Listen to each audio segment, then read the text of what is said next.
Okay guys, today we're going to show you this snake again because we didn't see him as in the last video there was as good as enough lighting, or we didn't seem to go into enough detail.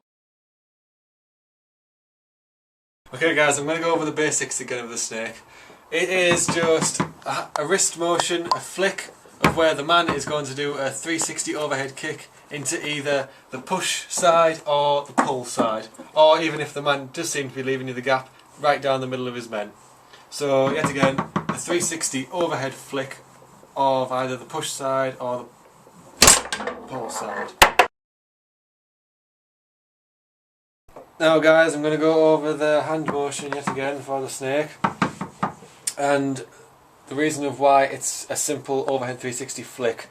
Basically, you've got to find a comfortable part of your wrist, round about here-ish, and you're going to place that part of the wrist in the 4 and 5 o'clock positions of the handle. So, see how that handle is kind of bending there? I'm applying pressure towards the 4 and 5 o'clock parts of the handle, and then once I am comfortable in moving it around, left and right, I'm going to pull up either the pull or push position and do the overhead 360 flick. You're going to talk about the chain motion. Alright, yeah.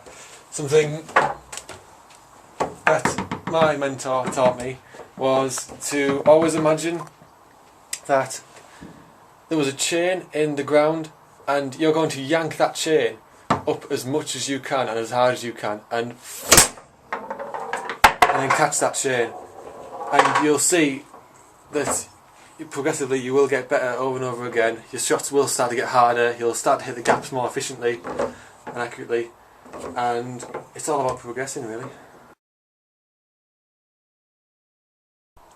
Okay, one hint guys is you've got to remember when you do finally get the fundamental of the snake down that there are 5 gaps in which you can shoot.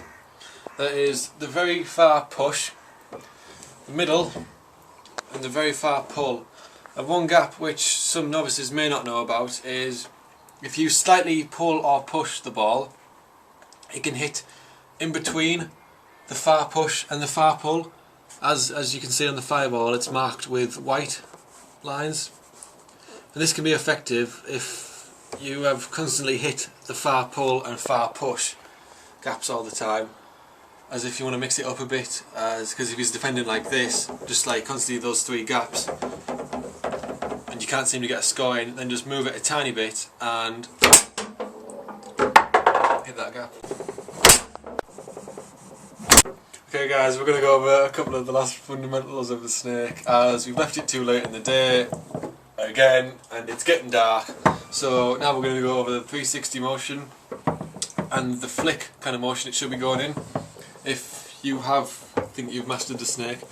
So basically the man is going to push the ball towards, in this example I'm going to show you push, so he's going to push the ball towards the gap and then he's going to do the overhead 360 motion where the flick of the wrist should be going, and then he's going to kick it in the goal. So overall he has done a 360 and then kicked it where your wrist should be flicking up and then catching the handle.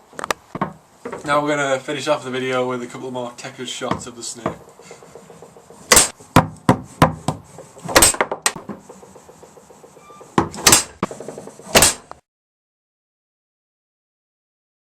This is Jack doing a snake shot. Jack is now going to do a snake shot push.